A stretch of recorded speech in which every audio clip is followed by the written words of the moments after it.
Hello दोस्तों, कैसे हो आप लोग। और I hope you guys are all good, all चंगा।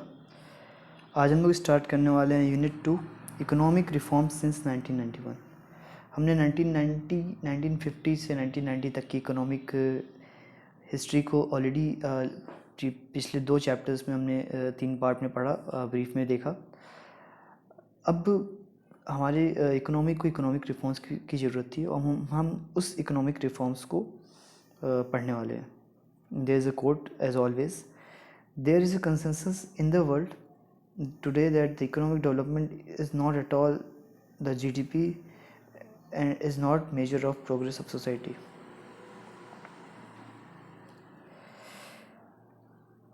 एक्चुअली ये बहुत ही डीप बात कह दी नारायण साहब ने। मैं मैं चाहूँ तो इस पे एक पूरा का पूरा एक लेक्चर ले सकता हूँ। मैं आपको शॉर्ट में बता रहा हूँ कि आज के टाइम पे हम जो भी हमारा कॉन्सेप्ट है ग्रोथ को लेके, वो जीडीपी से है। GDP is nothing but GDP is related to consumption. Okay, तो हम जितना ज़्यादा कंज्यूम करते हैं, हम ये बिलीव करते हैं कि हम उतना ज़्यादा ग्रो हो रहे हैं। But it is old, I mean ये बायोलॉजिकली ठीक लगता है, but economically it is not ठीक, because there are other dimension of economic prosperity. ठीक, कंजम्पशन के अलावा हमारे यहाँ एजुकेशन कैसा है, हमारे यहाँ हेल्थ कैसा है, मोर्टेलिटी कैसी है, मोर्टेलिटी रेट कम है कि नहीं, हमारे यहाँ average years of no life span क्या है, एवरेज लाइफ स्पैन, और भी बहुत ढेर सारे डायमेंशंस होते हैं जिस पे हमारा इकोनॉमिक ग्रोथ डिपेंड करता है। बट हम सिर्फ कंजम्पशन को एज्यूम करते हैं। ये एजम्पशन हमने वेस्ट से उठाया था, और क्योंकि आपको पता है कि आज भी वेस्ट है ही लीड कर रहा है इकोनॉमिक फ्रेमवर्क इंटरनेशनल लेवल पे, ग्लोबल लेवल पे, तो आज भी हम इसी कंसेप्शन के साथ आगे बढ़ रहे हैं। एक हैप्पीनेस इंडेक्स है भूटान का। Happiness is important for economic prosperity और प्रोस्पेरिटी ऑफ नेशन। अगर आपके सिटीजन हैप्पी रहेंगे तो आपका नेशन हैप्पी रहेगा। बट उस इंडेक्स को हम कहीं देखेंगे, हम कहीं और अप्लाई करते हुए नहीं देखेंगे। तो there are several things. After 40 years of planned development, India has been able to achieve a strong industrial base and become a self-sufficient in food production और फूड ग्रेन। हमने देखा कि वीट एंड राइस के productions बहुत ही ज़्यादा होने लगे थे।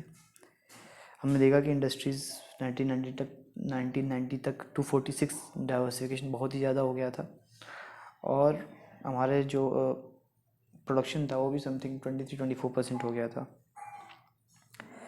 Nevertheless, a major segment of the population continues to depend on the agriculture for its livelihood, and today still उस टाइम पे अराउंड 30%, जब एग्रीकल्चर 30% नहीं 50%, जब क्या कहते हैं हमारा पॉपुलेशन एग्रीकल्चर पे डिपेंड करता था, और हमारा एग्रीकल्चर लैंड 61 के आसपास था, मतलब कि कंट्रीब्यूशन। आज भी हमारा 50 to 55% पॉपुलेशन एग्रीकल्चर पे डिपेंड करता है, लेकिन एग्रीकल्चर का कंट्रीब्यूशन जीडीपी में सिर्फ 16% है। In 1991, a crisis in the balance of payment led to the introduction of economic reforms in the country. This unit is an appraisal of the reform process and its implication for India. Let us understand the crisis first. Chapter का नाम है Liberalization, Privatization and Globalization and Appraisal. Chapter 3. Objectives हम देखेंगे हमेशा की तरह. Understand the background of reform policies introduced in India in 1991. To understand the mechanism through which reform policies were introduced, comprehend the process of globalization and its implication for India, be aware of the impact of the reform process in various sectors.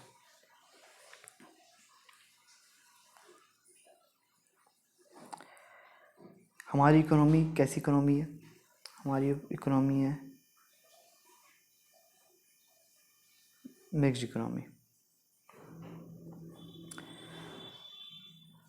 Mixed economy का मतलब, but initially हमारी economic जो framework था वो एक socialist framework था। ठीक,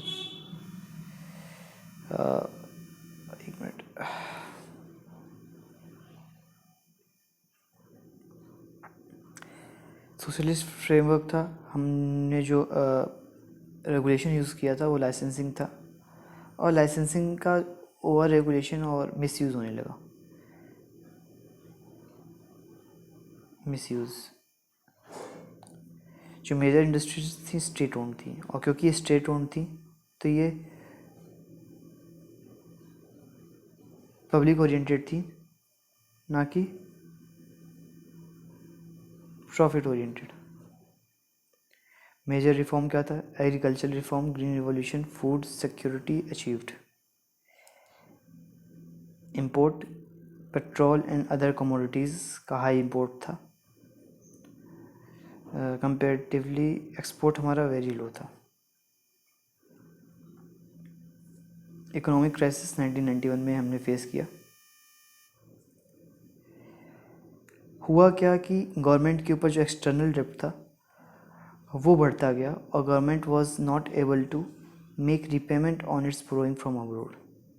हमने इसके पहले चैप्टर में देखा कि क्योंकि स्टेट ओन्ड इंटरप्राइजेस थे तो वो पब्लिक ओरिएंटेड थे, प्रॉफिट ओरिएंटेड नहीं। इसका मतलब उनको रिटर्न एज एक्सपेक्टेड नहीं मिल रहा था, तो उस रिटर्न को कंपनसेट करने के लिए हमारी गवर्नमेंट ने एक्सटर्नल लोन लिए। लेकिन आप लोन लेते रहो और आपको क्या कहते हैं उसका कोई, उस लोन से कोई आपको एडवांटेज ना, आपको रिटर्न ना मिले, और आपको उस लोन पे इंटरेस्ट भी पे करना है, तो आप कहाँ से करोगे? ये सिचुएशन इंडिया के साथ आई कि इन्होंने लोन तो ले लिया, लेकिन इनके पास, हमारे गवर्नमेंट के पास इतना पैसा नहीं था कि हम लोन और इंटरेस्ट को पे कर सकें। इसका इम्पैक्ट ये हुआ कि फॉरेन रिज़र्व, जो हमारा फॉरेन एक्सचेंज था जिसके थ्रू हम अपने इंटरनेशनल ट्रेड बैलेंसेस को पे करते हैं, अपने इंटरनेशनल ट्रेड बैलेंसेस हमारे क्या कहते हैं प्रोसेस कर होते हैं, वो drop to a reason where it was not sufficient for even a fortnight. Other reason क्या था कि rising prices of essential goods. तो आप देख सकते हो कि हुआ ये कि स्टेट ओन्ड एंटरप्राइजेस थे, स्टेट बहुत ढेर सारी सब्सिडी देती थी एग्रीकल्चर पे, वो सब्सिडी स्टेट, क्योंकि स्टेट के पास रिटर्न पैसे आ नहीं रहे थे, तो सब्सिडी स्टेट जो थी इंटरनेशनल लोन से देती थी।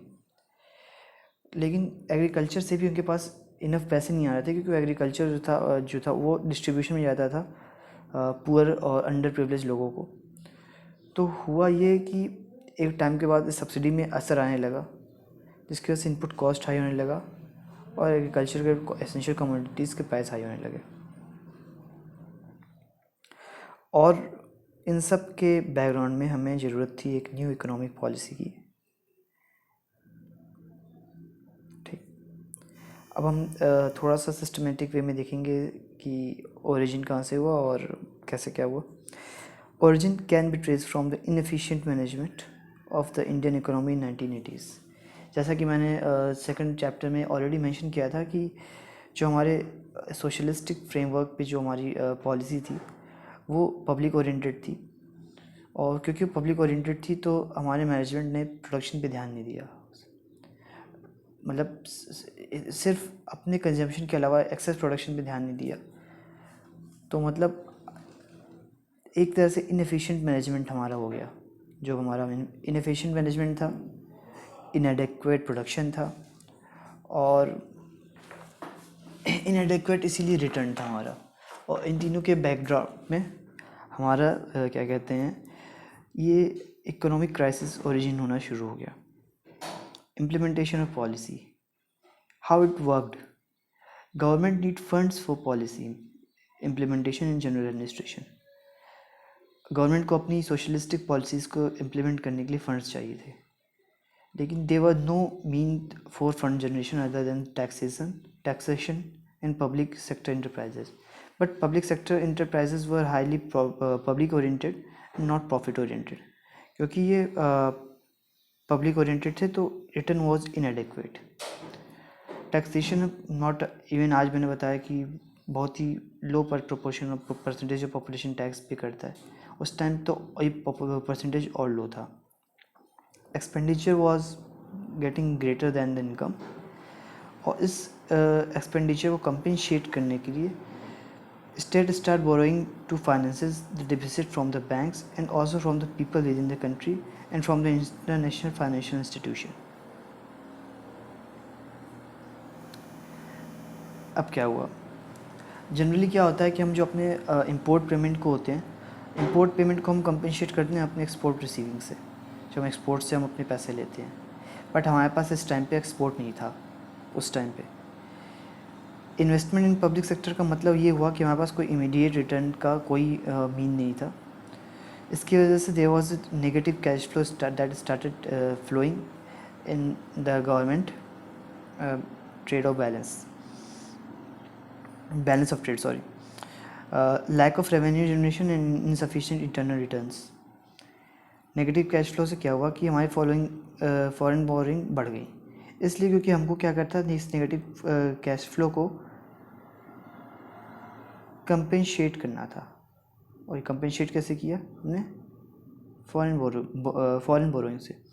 फॉरेन बोरोइंग की वजह से क्या हुआ कि हमारी जो कंजम्पशन नीड थी वो तो मीट हो गई, बट हमारी प्रोडक्शन नीड मीट नहीं हो पा रही थी। फॉरेन बोरोइंग से और क्या हुआ कि फिर हमारा एक्सपेंडिचर बढ़ता गया।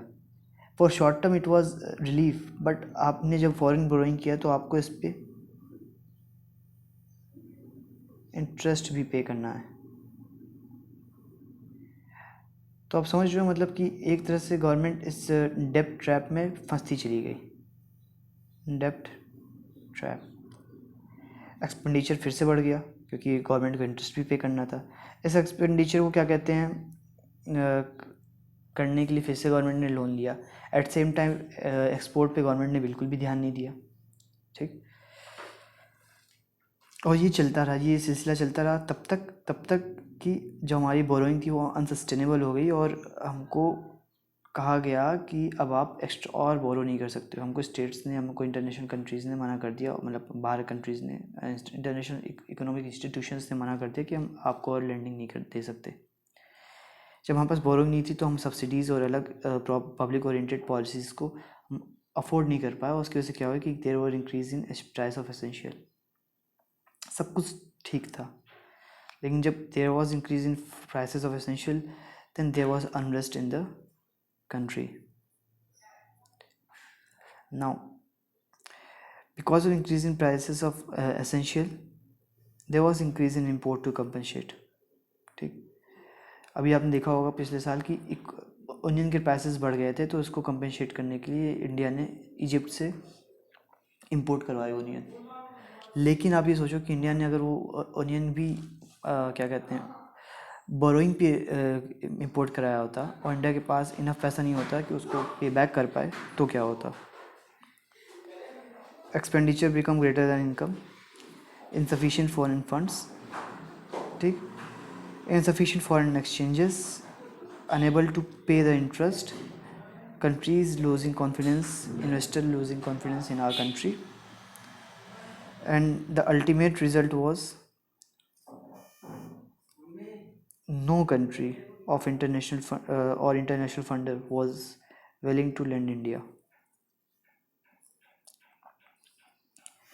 तो इंडिया ने क्या किया, इंडिया ने वर्ल्ड बैंक को अप्रोच किया हेल्प के लिए और आईएमएफ को अप्रोच किया। वर्ल्ड बैंक और आईएमएफ ऐसे टाइम पे क्या कहते हैं इकोनॉमिक लोन्स प्रोवाइड करते हैं for the development of Nations economy, और उनके कुछ सर्टेन शर्तें रहती हैं जिसको आपको फॉलो करना होता है। इंडिया ने $7 बिलियन का लोन रिसीव किया उस टाइम पे 1991 में। इंडिया ने ऑलमोस्ट 16-17 बिलियन डॉलर के जो लॉसेस इंडिया को 76 पब्लिक सेक्टर यूनिट से होते हैं, हमने ये पहले ही देख चुका है। तो आप समझ रहे हो मतलब कि there is significant amount of loss हमारी कंट्री आज भी करती है due to this insufficient management.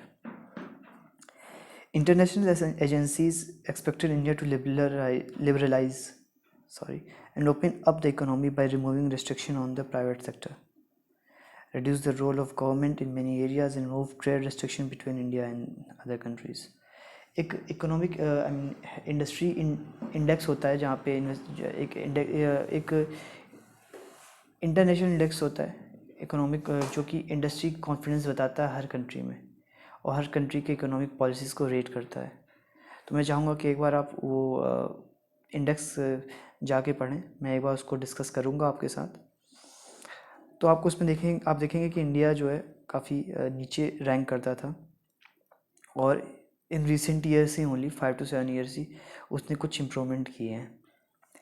India agreed to these conditions of World Bank and IMF and announce the new economic policies।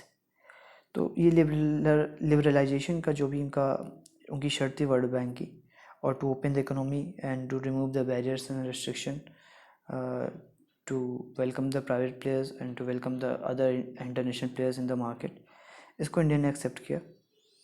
और उसी के साथ इंडिया को एक न्यू इकोनॉमिक पॉलिसी बनानी पड़ी। न्यू इकोनॉमिक पॉलिसी का एम क्या था? Wide ranging economic reform, more competitive environment in the economy, and removing the barriers to entry and growth of firms. See, as long as competition is benefit, as long as it is supporting, or it is infusing, it is promoting the domestic industries development, it is only good at that।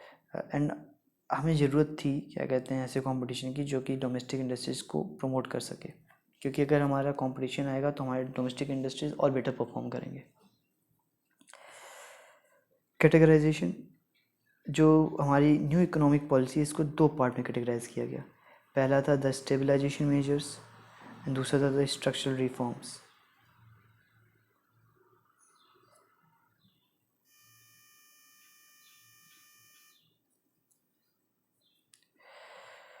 The stabilization measures duration क्या था? Short term. Structural reform का जो duration था long term. पहले हमें अपने economy को stabilise करना था, और फिर हमें अपने को एक लॉन्ग टर्म रिफॉर्म स्ट्रक्चर चाहिए था। स्टेबलाइजेशन मतलब कि हमें अपने फॉरेन एक्सचेंज को स्टेबलाइज करना था, ताकि हम फिर से इंटरनेशनल ट्रेड को जो हमारा इंटरनेशनल ट्रेड है उसको हम फिर से क्या कहते हैं कंटिन्यू कर सकें।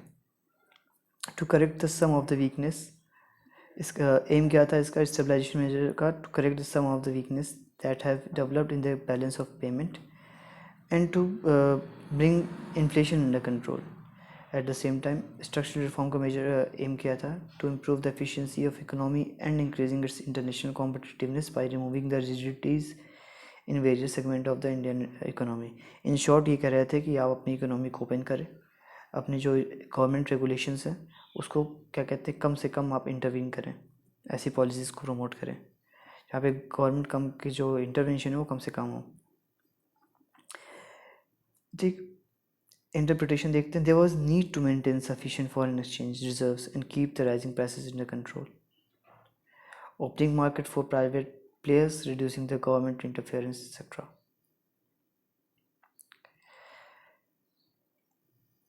The government initiated a variety of policies which fall under three heads: liberalization, privatization and globalization।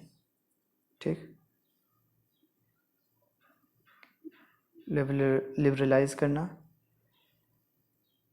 Privatise करना एंड ग्लोबलाइज, और इसके साथ एक न्यू इकोनॉमिक रिफॉर्म और एक न्यू इकोनॉमिक एरा स्टार्ट हुआ इंडिया के लिए। तो thank you very much for listening this lecture. Please do like, subscribe and share. Stay tuned for the next part.